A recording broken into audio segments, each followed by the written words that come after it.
Hey there movie lovers, welcome back to Rocky Watches Movies. Today we're stepping into the eerie suburban nightmare of the 1982 horror classic Poltergeist. This spine-chilling film became an instant hit with audiences thanks to its terrifying atmosphere, groundbreaking effects and unforgettable moments that still haunt viewers to this day. But while the film may look like pure cinematic magic on screen, the story behind its creation is just as fascinating, and in some cases even more unsettling. So dim the lights, grab a blanket, and prepare yourself for 20 things you never knew about Poltergeist. Though Steven Spielberg ended up sharing writing duties with Michael Grace and Mark Victor, he originally wanted to work with Stephen King after he drafted a treatment in 1980 titled Night Skies. That story involved an isolated farm family facing down alien invaders. It was the inspiration for both E.T., Gremlins and Poltergeist. Spielberg needed the script completed quickly, and when he attempted to contact King, the author was on a ship crossing the Atlantic to England. With no reliable way to reach him in time, Spielberg was forced to move on and enlist two other writers to help complete the script. Richard Matheson, the celebrated writer behind numerous episodes of The Twilight Zone, penned an eerie installment, Little Girl Lost, in which a young girl mysteriously slips into another dimension through her bedroom wall. The unsettling concept would later echo in Poltergeist, with Matheson himself noting the similarities and suggesting the film had drawn inspiration from his earlier work. Despite these clear parallels, he was never officially credited. While Spielberg co-wrote and produced Poltergeist, he did not direct it, despite a persistent misconception. At the time, he was working on E.T., and a clause in his contract prevented him from directing another film. Instead, he enlisted the Texas Chainsaw Massacre director Tobe Hooper to helm the project. Spielberg remained deeply involved, spending much of the shoot on set, an unusually hands-on role for a producer. When the film was released, however, most of the promotion focused heavily on his name, and rumours persisted that Spielberg took on a lot of the directing duties, with Hooper just being a front. Hooper, who passed away in 2016, consistently maintained that he directed the film, a claim Spielberg has always supported.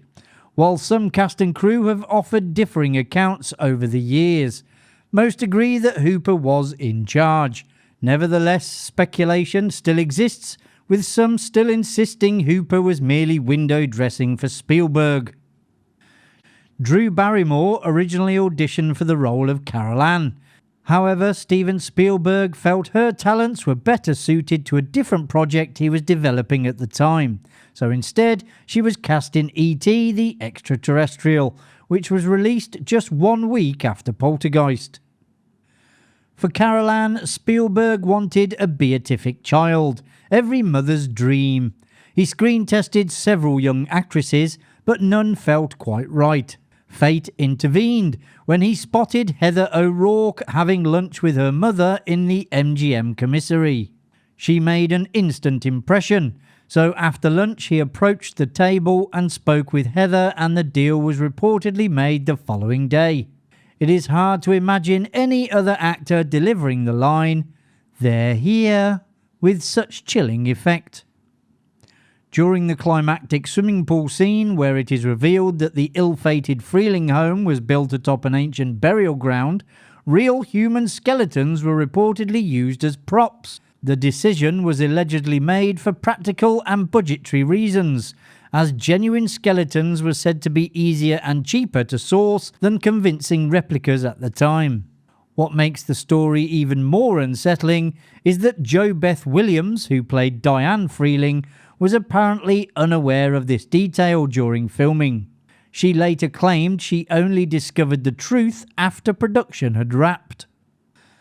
The legacy of Poltergeist has long been shadowed by a series of tragic events involving members of its cast. Heather O'Rourke, who played Carol Ann, tragically died at the age of 12 from cardiac arrest and septic shock caused by a misdiagnosed intestinal stenosis before Poltergeist 3 was released. Dominique Dunne, who portrayed Dana, was murdered by her ex-boyfriend just 5 months after the film's release. Julian Beck, who took on the role of Kane in the sequel, died of cancer during filming, having been aware of his condition when he accepted the part. Will Sampson, who played Taylor in the sequel, passed away from kidney failure a year after that film's release. These untimely deaths have contributed to rumours that the production was cursed, fueled in part by claims that real skeletons were used as props. The imploding house was created using a model just a few feet wide, which took 4 months to build. Thick wires were fixed inside the structure and pulled into a funnel, with the model positioned above it while the camera filmed from above. Had anything gone wrong during the process, the entire model could have melted or even burst into flames. Some pretty nifty filmmaking techniques were employed on the set. The scene when Diane is being attacked by an invisible entity and dragged around the walls and ceiling was filmed inside a rotating box using a stationary camera. The practical effect makes it appear as if Diane is defying the laws of gravity. One of the most indelible images is the oversized creepy clown doll haunting Robbie's bedroom. During the climax of the film, Robbie becomes strangled by the animated clown doll. However, the arms on the prop doll gripped Oliver Robbins' neck so tight that he began screaming out, "I can't breathe." Spielberg initially thought Oliver was improvising until he saw the boy's face turning purple. Spielberg sprinted over and yanked the doll away from him. The shot of the perfectly balanced pyramid of chairs that startles Diane in the kitchen was achieved in a single take. As the lens pans away while Diane gathers cleaning supplies, several crew members rushed into the kitchen off screen and swiftly replaced the individual chairs with a pre-assembled pyramid. When the camera pans back just 7 seconds later, Diane is genuinely startled by the sudden transformation. The idea of the tree grabbing Robbie was inspired by a childhood memory. Michael Grace, who co-wrote the screenplay with Spielberg and Mark Victor, drew on his own experience of being home alone during a stormy night. Sitting on the stairs of his family's second-floor landing, he watched as lightning struck a tree in the garden, sending a large branch crashing through the window just beside him. The tree that nearly swallows Robbie was actually 4 trees built by the prop department, each with different moving or robotic parts. There are some intriguing cameos hidden within the film. While most of Spielberg's work was produced by Universal, Poltergeist was made by MGM.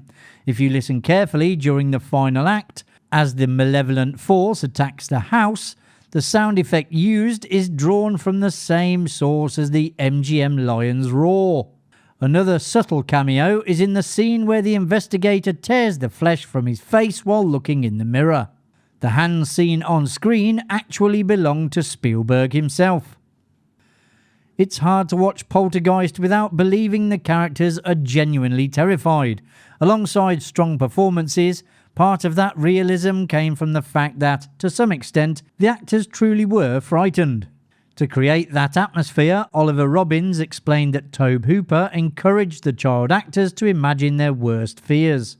He later suggested the performances felt so authentic because they came from a very real place, rather than being forced. The tension was not limited to the children. Jo Beth Williams later revealed that the constant need to appear frightened left everyone on edge, with nerves becoming hypersensitive. Poltergeist very nearly took a much darker turn. Several ideas were altered to soften the tone, including a scene towards the end in which Diane is dragged around her bedroom. It was originally intended to be presented more explicitly as a ghostly sexual assault, but Hooper later admitted it was toned down in order to secure a coveted PG rating. Michael Grace explained Tobe would want to go harder, Stephen would want to go softer, and they met in the middle. They complemented each other. So it's probably fair to say that without Spielberg's influence, Poltergeist might have emerged as a very different and far more R-rated film. Zelda Rubinstein was screen tested 4 times before she landed the role of Tangina the Medium.